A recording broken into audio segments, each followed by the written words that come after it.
Hi and welcome back to my YouTube channel. I'm Karen, I'm from Get Nice, a marketing and design agency for small businesses. Today we're going to be talking about social media and what to post to encourage more sales. So let me guess, you've been posting to social media, you've been posting on Instagram and Pinterest, lots of lovely product shots, and you haven't really been seeing an increase in sales. What's going on here? Now let me ask you this, what are you really selling? Yeah, I know, you say, for example, you're selling candles and you're like, I sell candles. So what you're missing here are the two main reasons people purchase things. One is for their lifestyle. They want a particular lifestyle.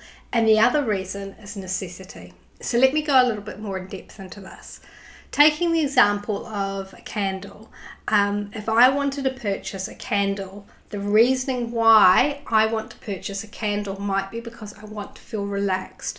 I want to feel spiritual. I want some me time. I want to sit in a bath surrounded by candles.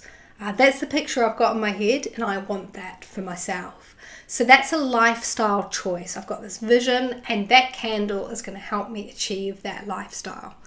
The other reason we'll go into now is necessity. So I need to buy a candle for something. A reason I might need to buy a candle might be for a gift.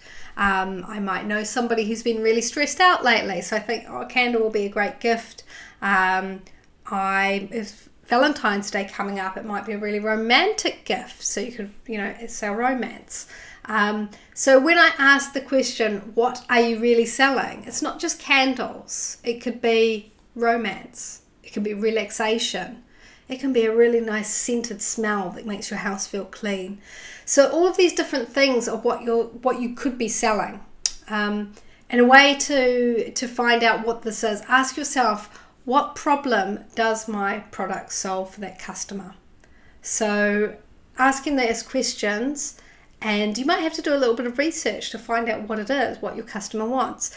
And what's your unique selling point? What makes you different from your competitors? You don't just want to copy your competitors. You want to give a different offering to what your competitors are offering. So you stand out and you're that go-to candle maker for that lovely citrus smell in the kitchen, for example.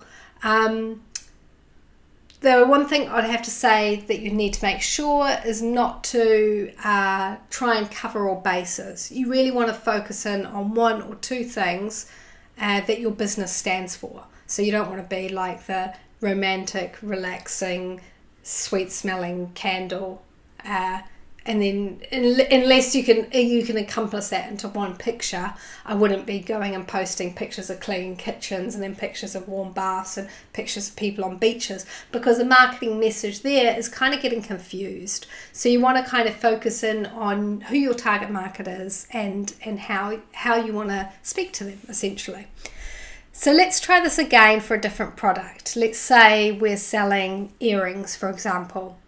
First of all, I want to know who my target market is. Is it corporate women who need business earrings? Is it brides and bridesmaids? Or is it young millennials?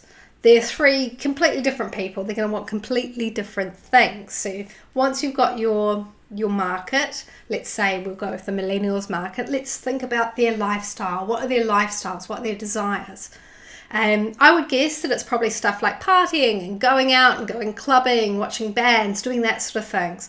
So that's what your marketing needs to show. It needs to show that lifestyle that the millennials want to live or are living, or something that resonates with them. And then if you go necessity for them, their necessities might be things like summer is coming up, it's festival season, I need something to wear, I need a dress, some earrings that go going with it.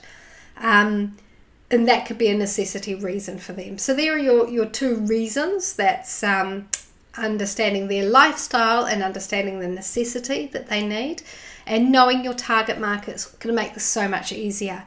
If I was selling earrings and I knew my target market was into festivals, I would know what festivals were coming up. I would know what celebrities they're into. I would know what fashion they're wearing, what they're following, what music they follow. And I would try and tailor my marketing to look like those marketings as well, to fit into their vibe and what they feel like. That way you're keeping them happy and you're getting returning customers. If you want more great content, check out our website at getniceshop.com. If you sign up for our newsletter, you'll get a free ebook on starting out on Etsy. We'll see you all again soon.